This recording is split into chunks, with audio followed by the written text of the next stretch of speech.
Hey everyone, it's Mike, and you're listening to the Business Bootcamp Podcast. Today, we're going to be talking about the ways you can cut expenses, cut the fat, save money, and make sure you get through and survive in an economic recession like we're in right now. Before we get into today's show, a big thank you to today's sponsor, which is Gusto. Gusto wrote me, and they wanted me to let you all know that while COVID-19 is having unprecedented impact on the economy, companies like Gusto are still building tools to support your business and your people through the ups and the downs. And I can say this unequivocally because right now you should have already applied for the PPP program as well as the EIDL program. These are government assistance for small businesses. And if you haven't, make sure you do that. But in that, you need to submit payroll reports. And if you've been doing it in an inefficient manner, this is the time to try out Gusto. You got 3 months completely free as part of their offer to us as listeners. And so check it out today. Go to gusto.com/bootcamp. Make sure that you can easily download things like your quarterly reports and your payroll summaries. Check it out today, gusto.com/bootcamp. All right, so I know the majority of my outlook on this whole downturn, recession, coronavirus thing that's happening is, from an economic standpoint, that's really in this Business Bootcamp podcast. This is not a health podcast where we would be talking a lot more gravely. But in terms of overall my impressions of what this economic contraction is going to be and the impact it's going to have us on small business owners, I generally look at it as a very positive long-term thing. I know there's a lot of pain in the short term. I'm feeling the pain. Yeah, I'm sure you're feeling the pain. But I feel like the people who have built their businesses correctly are going to come out massive winners on the other side of this. And if you look at the great wealth generating years of individuals that have really expanded, it's usually the years right after a contraction, right after a recession. The people who have built their business to survive through a recession, they're the ones that on the upswing just absolutely scale their business and really take it to the next level. And so I'm looking forward to it. I think it's a positive thing. I think it takes away a lot of the people that have been faking, or the people that have been building their business incorrectly or building it as a facade instead of an actual structurally sound company and financially stable.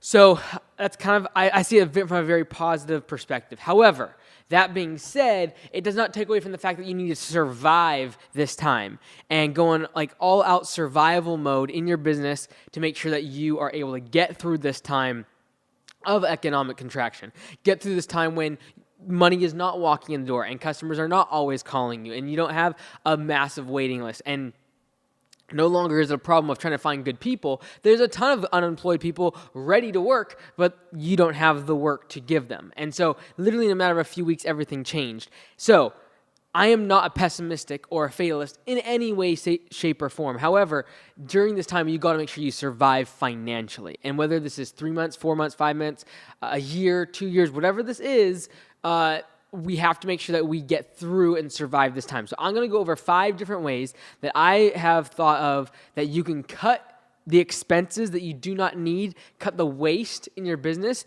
to make sure you become more profitable and to make sure that you get through this time and you survive. All right, number 1 is inspect what you expect. I know we've all heard this, it's very cliche, but you must inspect what you expect and micromanage your finances. If you've allowed someone else to be doing the finances, great. That's usually the first thing we as owners and entrepreneurs like to delegate is the bookkeeping. That's great, but this is the time for you to get your hands dirty and micromanage the finances. And maybe some people don't like it, maybe you step on someone's toes, but this is your business and you have to take control of it right now. You have to be really looking at every single expense and figuring out whether or not you actually need it, whether or not this is something you can delay, defer, push down the road, or whether you can cut it all together. This is the time to inspect what you expect. And I expect that I have clean books. I expect that we don't spend money when it's unnecessary. But this is the time I'm definitely going to inspect those things and make sure that we are tight on all those areas. I don't feel like there's a ton of waste in my business in terms of where we're just frivolously spending money or spending money that's not really necessary. We're usually pretty tight in general, and I usually keep a pretty good eye on things, but this is the time I'm going to double down on it, and I'm going to make sure I literally micromanage the financial department of the business.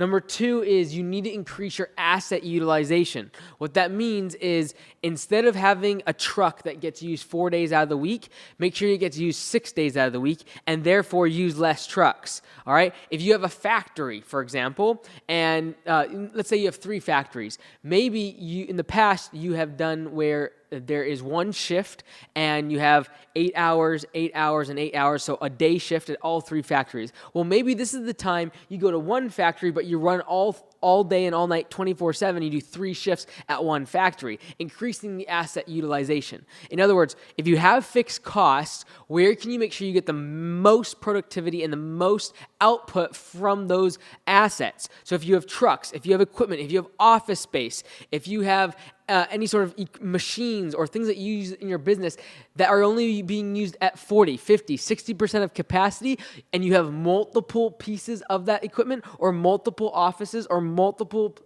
places that you're renting, this is the time you need to increase asset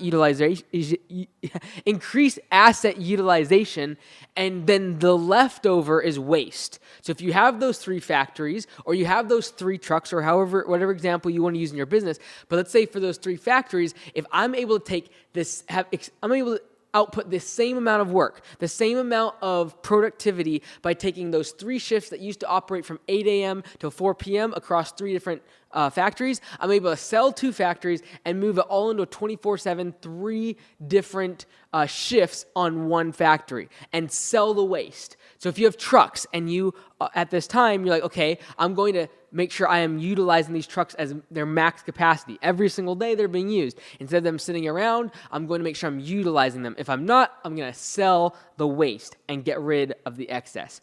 That's number 2. Number 3, cut off dumb marketing.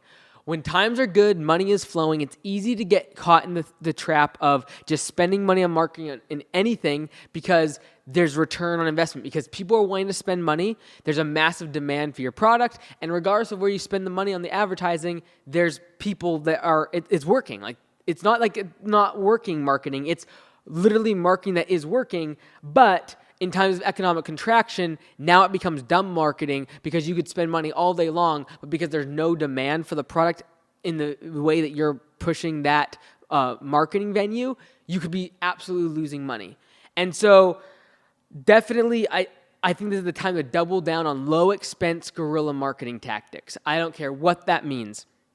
For some of you, it might mean going door to door. You can't be doing that right now if you're under a stay-home order. So it might mean waiting until you're allowed to and then just like hitting that really hard. It might mean doing something like Facebook groups, going into local Facebook groups in your local market, using Nextdoor, going online, finding pockets of your customers and making sure you can connect and interact with them.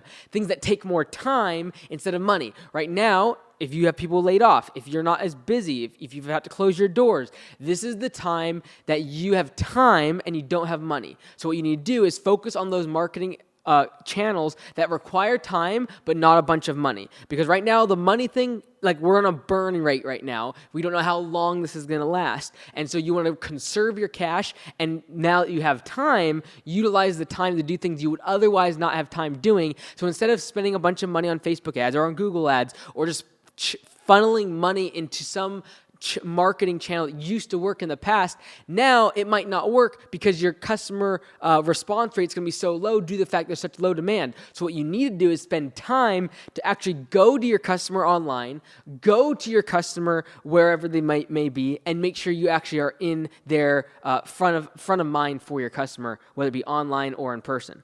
All right, so that's number 3, is cut off dumb marketing and double down on low cost and guerrilla marketing efforts. Number 4, you got to take a really hard look at recurring expenses and subscriptions. It's very easy, both in your personal expenses as well as in your business financials, to just allow recurring expenses to pile up. Little stuff, little subscription, $10 a month, $5 a month. This SaaS product, this CRM product, Spotify, and then you got MailChimp, and then you got this other email plugin, and then you got this email corresponder, just so many different things you can buy. And all of us as business owners we utilize like 10, 20, 30 different types of software products. One time I wrote it down, I was using like over 40 software products that off the top of my head I came up with. Some of them are subscription-based. Some of them are just things I use, like Facebook or Instagram or like social media, but like massive amounts of software that we all use. And a lot of those things are monthly subscriptions. Other things like recurring costs. Are there recurring costs in your businesses that you're utilizing? Like, do you have a company come in and fuel up your trucks? Well, maybe now is the time to allow your guys to fuel up the trucks because you have less business and you'd rather pay your guys and keep them on payroll than you would having some other service come in. Maybe this is the time that you got to take a look at, if you have another service coming, a subcontractor coming in and washing the uniforms. Like maybe this is the time you have one of your crew do that. Maybe this is the time that you take cleaning your offices in-house instead of subbing that out. These are all recurring expenses and things that are costing you every single month that in times of prosperity is a good thing to have. But when money's tight and we need to be conserving our cash reserves, this is the time you might have to start cutting out some of those subscriptions and those recurring expenses. Number 5, perhaps the biggest one, is looking and taking a hard look at your rent, your mortgages, and your loans. Any sort of equipment loans, rent on your property, your offices, if you have a mortgage, if you've bought a building or you've bought real estate or you've bought a business with an SBA loan, whether it be 7A or 540, whatever it is, regardless of what loan, mortgage, rent, whatever, this is the time to be asking yourself, like, should I go get forbearance? Should I get it deferred? These are questions you got to ask yourself and know that down the road, this is something that's a gray area right now, is asking for forbearance on like your mortgage, your home mortgage, for example, whether or not it's going to be held against you down the road. And so this is not something you want to ask first, but I would definitely take a look at the things like equipment loans. For these companies, they'd much rather you just get a couple payments deferred than they would you go under on a $40,000, $50,000 piece of equipment. It is the time to get humble. Ask those lenders, ask them for payment terms, ask them for deferral, ask for those 3 months of payments to be put at the end of the term. So if you have a 3-year piece of equipment you're paying off over the course of 3 years, ask them, hey, can I get the next 3 months just put on the end of this 3-year term and just get it deferred? These are things like you can do, and you'd be amazed at how flexible some of these lenders are going to be because they'd much rather have you, a customer that's been very consistent paying, they'd rather keep you than say no and potentially have to go into coming after that piece of equipment or foreclosure or a loan being terminated and being redone and going back to the bank. So these are things that they do not want to get involved with. And if you get to the point where you need loan forbearance or you need deferral of your payments, this is something you're going to have to be humble about. You're going to ask people for. And trust me, they're going to be more flexible than you could ever imagine because they'd much rather get the money from you. Even if it's 50% for the next 3 months. Like these are things you can ask. Your landlord, you can definitely ask equipment providers and your vendors. These are times to make sure that if you've had good relationships with your vendors, if you've had good relationships with your banker, this is the time that you can cash in on those things and ask for favors. All right?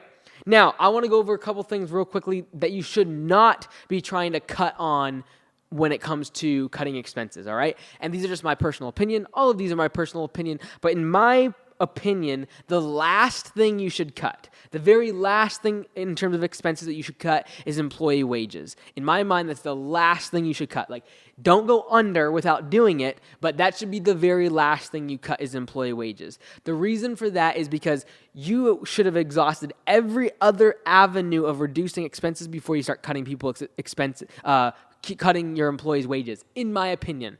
You should have cut your wages. You should have asked for loan forbearance. You should have tried to sell off equipment. You should have cut off your marketing stuff that's not working. You should have taken a look at your subscriptions and like all the things we mentioned before, like way before you resort to cutting your hourly wage of your employees. You should be doing all those things. That should be last resort. I wouldn't touch that first. If you do that before cutting these other things, your employees will never look at you the same. And when economic prosperity comes back and there's plenty of, everything's kind of gone back to normal and there's a massive shortage again of labor, they're going to have options. They're going to leave you if at this time, when they need you most, you cut their wages first before doing a lot of other things that they, by the way, see as waste. The employees are some of the best detectors the best sniffing out of waste in a business. And if they don't see you attack those areas first, and they see you go after their wages before you go after waste in the business, I promise you there's going to be a level of distrust created, and they're going to leave when the opportunity comes down the road. All right. Another thing I would not reduce is your marketing spend. If you have the money, and like I talked about cutting out dumb marketing, but you need to double down on the things that are working, the channels that are working, and really be able to exploit the fact that none of your other competitors are spending money either. Like, marketing is the first thing to get whacked when it comes to a budget during economic contraction. The first thing big businesses do is just like wipe marketing off the table because they're trying to do a whole bunch of other stuff because revenue just got plummeted.